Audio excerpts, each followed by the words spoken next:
The West Coast District Municipality has officially been named South Africa's best-run municipality for 2025. Two of its local municipalities, Saldanha and Swartland, were tied for first place as the top-performing local municipalities in the country. This is according to Ratings Afrika's latest Municipal Financial Sustainability Index. The MFSI evaluates municipalities based on 6 key criteria. These include operational performance, liquidity and debt management, budgeting practices, affordability, and infrastructure development. The index has been published annually since 2011, using audited financial statements to measure the financial sustainability of the country's largest local municipalities and metros. Financial sustainability, as defined by Ratings Afrika, refers to a municipality's ability to deliver services and maintain infrastructure without incurring sudden tax or tariff increases, while also being able to absorb financial shocks. Some examples include natural disasters or economic downturns that can occur without requiring external financial aid. The municipal manager for the West Coast District Municipality, David Joubert, joins us live now to talk more about this achievement. David, good evening. Thank you so much for your time this evening. Really do appreciate it. Now, the West Coast District Municipality has about 500,000 people that it has to look after across 130,000 or so odd households. That means that it has to deliver services to those 132,000 plus households and make sure that people are able to pay for those services and that it collects efficiently on that. Talk to us through some of the DNA within the operational identity of the West Coast District Municipality in making sure that it gets those basics right. Thank you very much for the invitation, and to all the listeners, good evening to you all. Perhaps in saying, as a two-tier local government system with a district municipality and local municipalities, we also need to acknowledge that Swartland, Saldanha, Bergrivier, Matsikama and Cederburg municipalities are really at the cold face of service delivery.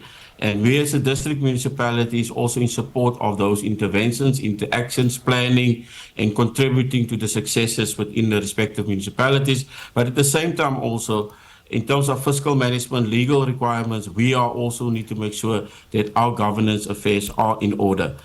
And that comes down to what is the stability within the council, first of all. Secondly, what is our fiscal framework that we derive from our national legislation? How do we make sure that we create relevant policies and procedures and directives to steer the organization?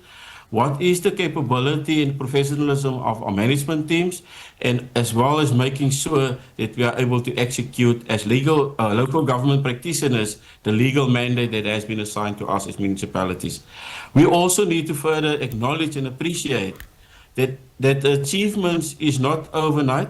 It comes over a period of time. It requires diligence in execution, and it also builds on our previous leadership, those who has been in the forefront of decision making, of implementation, and making sure that plans are aligned for the greater good and implementation of what is required within the local government space.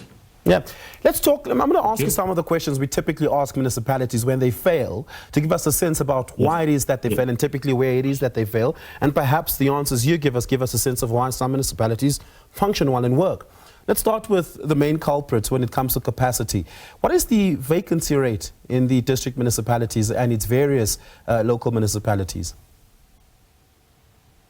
At current, it ranges between 5 to 12%, give and take in which department it is, what type of vacancies has been filled. Those vacancies either has been taken up by internal personnel, or if it's external personnel, then there isn't much of a percentage of vacancy.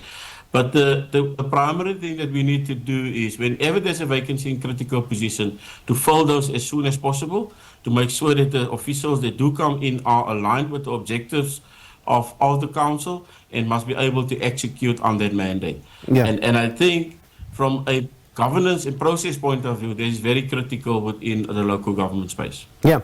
What is the collection rate of the district municipalities and its various local government municipalities? Yes. So I can proudly say the vacancy rate is hovering between 88% to 97%, and sometimes going up to 100%, depending on all debt that has been collected. But at the same time, we must also acknowledge the fact that not all local municipalities are the electricity service provider or provider within certain towns. That is under the mandate of Eskom still, and that makes it difficult for municipalities to optimally collect those revenue within those particular wards or those particular towns. Of the 132,000 plus households across the district municipality, how many of them are on your indigent registry? Well, I do not have the exact number, but I can, on my previous looking at the numbers, it was roughly about 28,000 indigent households across the whole of the district. But what we do not count in is the number of informal settlements and the structures and those people living in those informal settlements. That hasn't been counted in. And that's a gray area and a concern for us, and wanting to make sure, how do I identify those individuals staying in the structures? What are the level of income that they do have as per a site? And how one can actually assist in terms of the provision of services. Yeah, and just a last question. Infrastructure development is one of the criteria being measured to determine the strength of the municipalities. What does the infrastructure development program of the West Coast District Municipality look like, particularly over the last 3 years? And I perhaps want to refresh our memories of a dam burst that happened at the foot of the mountain coming down Swartland just last year. That had been quite controversial, and it was unclear who owned the water facility. And of course, that brought our attention to the West Coast District Municipality. As part of its infrastructure development program, what does that look like? I can say that there are multiple infrastructure plans that needs to be in place within municipalities. We refer to as sector plans or master plans relating to roads, electricity, water, stormwater, refuse removal, etc. And what we have actually identified with the Chatsworth dam that burst in the disaster district, the town of Chatsworth, was that there hasn't been clear communication on who owns the dams, what is the maintenance on the dams, and how do we make sure that any risk mitigation that we need to do is actually implemented, and how do we factor that into our longer term planning, be it for urban development, be it for expansion in terms of water security, or providing for a drought scenario when it has to occur again. And I do think that as much as we do good, we're always open to learn. And where we have gaps within our different infrastructure plans, we are able then to make sure that we plug them with appropriate procedures. David Joubert, thank you so much for your time. Look, what I will say is that the one award that the West Coast District Municipality should get is that Swartland produces the best grapes across the winelands. Thank you so much for your time. Really do appreciate it. That's David Joubert, Municipal Manager of the West Coast District Municipality.